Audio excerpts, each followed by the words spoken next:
आजादी का अमृत महोत्सव।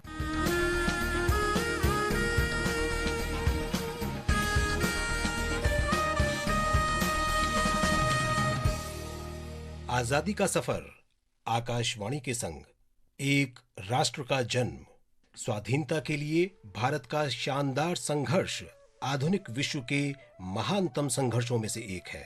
आकाशवाणी आपके लिए रोजाना ला रही है इस शानदार संघर्ष की झलक। आज की कड़ी में हम बात करेंगे भीकाजी कामा और गोसाई भाई पटेल की, और बताएंगे कुछ भूली बिसरी घटनाओं के बारे में भी। आज ही के दिन 1907 में मैडम भीकाजी कामा ने जर्मनी के स्टुटगार्ट में दूसरे अंतर्राष्ट्रीय सोशलिस्ट सम्मेलन में भारत का प्रथम राष्ट्रीय ध्वज फहराया था। भीकाजी कामा का जन्म 24 सितंबर 1861 को प्रभावशाली पारसी परिवार में हुआ था। अदम्य साहस और सत्यनिष्ठा की धनी भीकाजी कामा ने अपना अधिकांश समय समाज कार्य में बिताया। राष्ट्र के प्रति अटूट प्रेम के कारण उन्होंने पारिवारिक जीवन त्याग दिया और अपना जीवन राष्ट्र हित के लिए समर्पित कर दिया।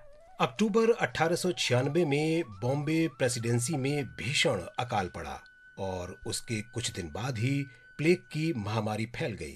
इस दौरान भीकाजी कामा ने पीड़ित लोगों की खूब सेवा की। 1905 में मैडम कामा पेरिस चली गईं और वहां पेरिस इंडिया सोसाइटी की स्थापना में सहभागी बनी। नीदरलैंड्स और स्विट्जरलैंड में अज्ञातवास के दौरान कामा ने आंदोलन के लिए वंदे मातरम नामक क्रांतिकारी साहित्य भी लिखा और प्रकाशित कराया। उन्होंने मदन लाल ढींगड़ा को फांसी दिए जाने के विरोध में मदन की तलवार पत्रिका लिखी। आज ही के दिन 1907 में कामा जर्मनी के स्टुटगार्ट में दूसरे अंतर्राष्ट्रीय सोशलिस्ट सम्मेलन में शामिल हुईं।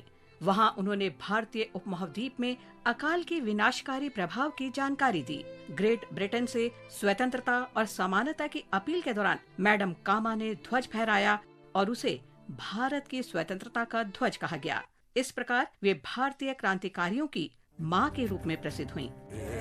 झंडा ऊंचा रहे हमारा, विजयी विश्व तिरंगा प्यारा।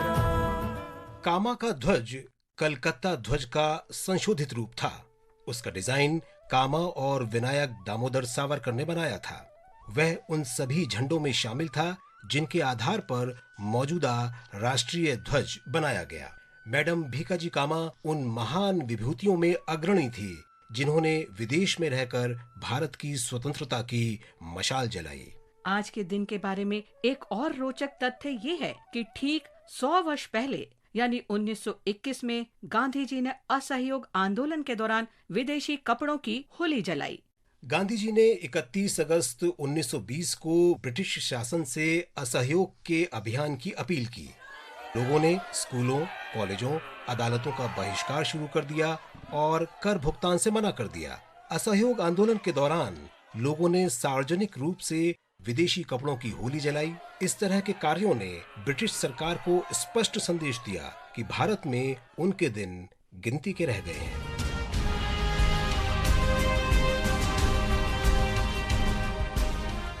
आज ही के दिन गुजरात के स्वाधीनता सेनानी गोसाई भाई पटेल ने मतवाड़ में 3 राष्ट्रवादियों की हत्या के विरोध में ब्रिटिश सिपाही से राइफल छीन ली और राइफल के बट से प्रहार किया था। हालांकि गोसाई भाई गांधीवादी अहिंसा के सिद्धांत के प्रति आकर्षित थे, लेकिन वे ब्रिटिश शासन के विरुद्ध कुछ हिंसक घटनाओं में भी शामिल रहे। गोसाई भाई और उनके मित्रों ने पुलिस थाने पर हमले किए और बंदियों को छुड़ाने में सफल रहे। गोसाई भाई पटेल सफल राजनेता बने। उन्हें 3 बार गुजरात विधानसभा के लिए चुना गया। उन्होंने दांडी में विकास कार्य भी कराए। बाद में गोसाई भाई पक्के गांधीवादी बनकर उभरे। उन्होंने गांधीवादी विचारधारा पे अनेक पुस्तकें लिखी और 90 वर्ष की उम्र में स्वास्थ्य कारणों से मृत्यु पर्यंत समाज कार्य से जुड़े रहे। ये बहुत दिलचस्प बात है कि आज ही के दिन 1639 में तत्कालीन मद्रास की स्थापना हुई, जो अब चेन्नई के नाम से जाना जाता है।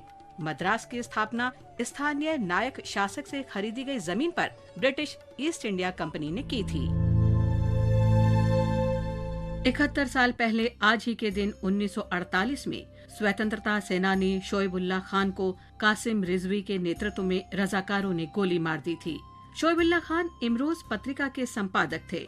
शोएबुल्लाह कासिम रिजवी के स्वतंत्र हैदराबाद के विचार के खिलाफ थे। वे इस बात के पक्षधर थे कि हैदराबाद का विलय भारतीय संघ में हो। शोएबुल्लाह के इस अविस्मरणीय योगदान के लिए उस्मानिया विश्वविद्यालय हैदराबाद ने उनके नाम पर पत्राचार के सर्वश्रेष्ठ विद्यार्थी को स्वर्ण पदक देने की शुरुआत की।